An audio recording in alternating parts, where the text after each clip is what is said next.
Sure. Isaac Yafet is here. Isaac. He was a former guy. He used to run El Al Airlines, considered by everybody to be the safest airlines in the world. And he's telling you some of your secrets to success, because now we're finding about the Somali pirates, Isaac. And welcome to the show after the show.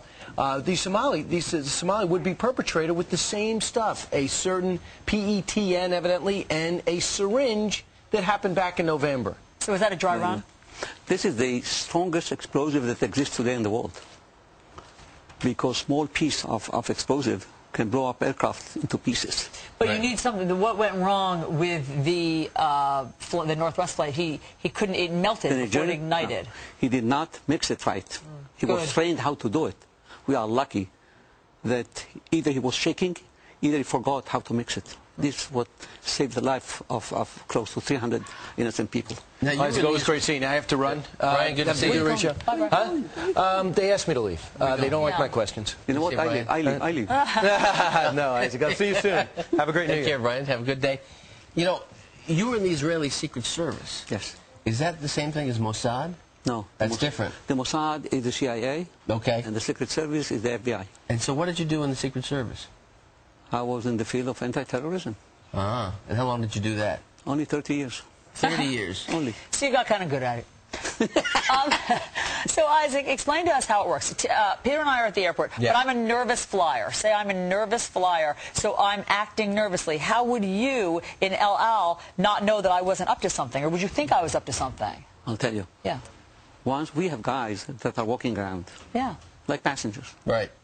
And they are looking for people nervous like you or anyone that make a sign between the guys. Normally, group of terrorists are not going together. They go each one separate. But they look at each other. And they do with the eye sign something, or smile, or they move their head or something like this. We are looking for them. Once we know that you are nervous, what we want to know, why you are nervous. Because you are mad with your husband, your friends, somebody cursed you. We want to know what's happened. And do you ask me? Or do you no, come up I'll take you outside, not in front of the public. I want to know, I will have a question to ask you. I want to know, ma'am, why you are nervous. Just explain to me. You cannot tell because. Then we will start to search you if we see that you insist that you don't want to answer. We want to make sure that if you are clean, or you carry something that you are hiding and you are afraid that we'll find it, this is why you are nervous. Well, let's talk about domestic versus international flights. Should I, as an American, if I'm going, say, from New York City to Orlando or New York City and Chicago, have to be subject to intrusive questioning by a flight agent? Because here in the United States, we have the right to go from state to state, from point A to point B, as long as we're engaged in lawful conduct, and not give an answer to the government or to anyone else about what we're doing. Or do we have that right? Let me ask you a question. Go ahead. What's the difference between domestic flight or international flight I'm asking you, tell in me. the eyes of the terrorists? All what they want is to kill and to blow up aircraft, Right. and many hundred they will do it. Now, if we know that their goal is to kill and to blow up American air carriers, they cannot do it on international flight, they will do it on domestic flight. Mm-hmm. What's the difference? What's the difference? But as an American, should I be closely questioned if Why I'm not? there with my family Why not? Yes. and I'm traveling on an airplane? Yes, yes. And so if someone says to me, well, Mr. Johnson, why are you going to Akron, Ohio? Should I have to answer that? Yes. Yeah. And I should tell them who I'm meeting with? No. All what you have to do is to understand, first of all, that I'm not interrogating you as a criminal. I'm asking you questions for your safety, for your security. You are taking the flight. I'm staying on the ground. And my responsibility that all the passengers will fly safe and secure, and they will land into their destination 100% secure. Isaac, This is my responsibility. What have you found when you've called people into other rooms? Have you found things on people? Oh, sure we found. Like what? Sure. Knives and other items that it's better not to talk, because sometimes we have information. Sometimes the way you answer me, I come to the determination that something wrong with you. At least I can give you 2 cases in my time. A criminal German guy was released from jail and he was found by a group of terrorists. For them, it's fantastic.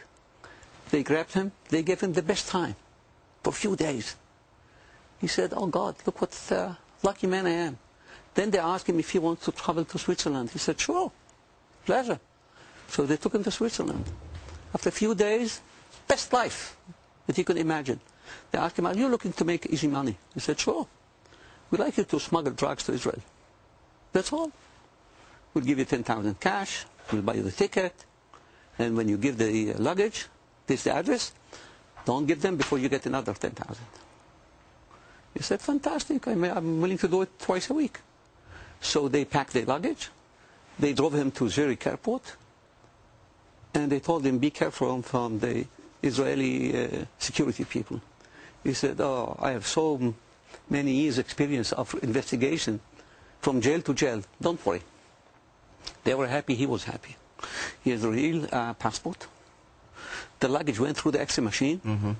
Nothing was identified. When he came to El Al guys, they asked him simple questions.